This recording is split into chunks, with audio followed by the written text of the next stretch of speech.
اپنی خوراک حلال رکھو، آپ کی دعا قبول ہوگی۔ جو ہری مرچ کا روزانہ استعمال کرتا ہے وہ ساری زندگی کینسر سے بچا رہتا ہے۔ بدن میں کمزوری ہو جائے تو لوبیاں کھانے سے جان میں جان آ جائے گی۔ ادرک والے پانی سے ناک کو اچھی طرح دھو لیں، خراٹے آنا بند ہو جائیں گے۔ بالوں سے خشکی دور کرنی ہے تو ایلو ویرا کو پانی میں گھول کر اس پانی سے سر کو دھو لیں، سر کی خشکی ختم ہو جائے گی۔ دار چینی اور شہد کو ملا کر چہرے پر لگا لیں، اس سے بہتر کوئی ماسک نہیں۔ سر کے بال سفید ہونے لگیں تو نہاتے وقت سر پر ایلو ویرا لگانے سے سر کے بال کبھی سفید نہیں ہوں گے۔ کوئی زہریلا کیڑا کاٹ لے تو ہلدی کو اسی جگہ پر لگانے سے زہر اپنا اثر کھو دیتا ہے۔ ایلو ویرا میں ہلدی شامل کر کے چہرے پر لگا لو، چہرے کے داغ دور ہو جائیں گے۔ زیادہ ٹھنڈا پانی استعمال کرنے سے جسمانی تھکاوٹ میں مزید اضافہ ہوتا ہے۔ دھوپ میں نکلنے سے رنگ سانولا پڑ گیا ہو تو انگور کا تھوڑا سا رس چہرے پر مل لیں۔ شکر قندی کھایا کرو، اس سے سر کے بال کالے رہیں گے۔ ناریل کھانے سے بندے کے اندر کی کمزوری اور سستی ختم ہو جاتی ہے۔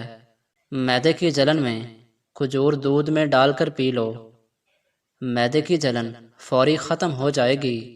سوتے وقت دودھ میں روغن بادام ڈال کر پی لو، قبض ختم ہو جاتی ہے۔ جو لوگ مسلسل ڈپریشن میں رہتے ہیں ان کے چہرے پر جھریاں جلد پڑنے لگتی ہیں۔ شلجم کے پتوں کا پانی پیا کریں، اس سے کبھی بھی بلڈ پریشر غیر متوازن نہیں ہوتا۔ چہرے پر کیلا رگڑنے سے چہرے کی جھریاں مستقل طور پر ختم ہو جاتی ہیں۔ سفید آٹا معدے کے مسائل کو بڑھاتا ہے بلکہ آنتوں کی بیماریوں کا باعث بنتا ہے۔ ہمیشہ قبض سے نجات چاہتے ہو تو اپنے کھانوں میں کالی مرچ کا استعمال کرو۔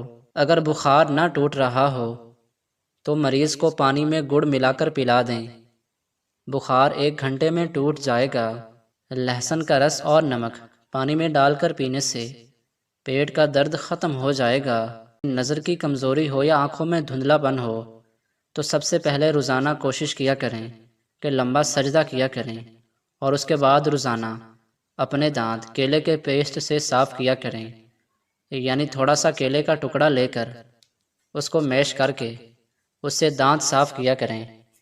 انشاءاللہ آپ کا یہ مسئلہ بالکل ٹھیک ہو جائے گا۔ صبح نہار منہ نیم گرم پانی میں شہد ملا کر پینے سے گردوں کی تمام بیماریاں ختم ہو جاتی ہیں۔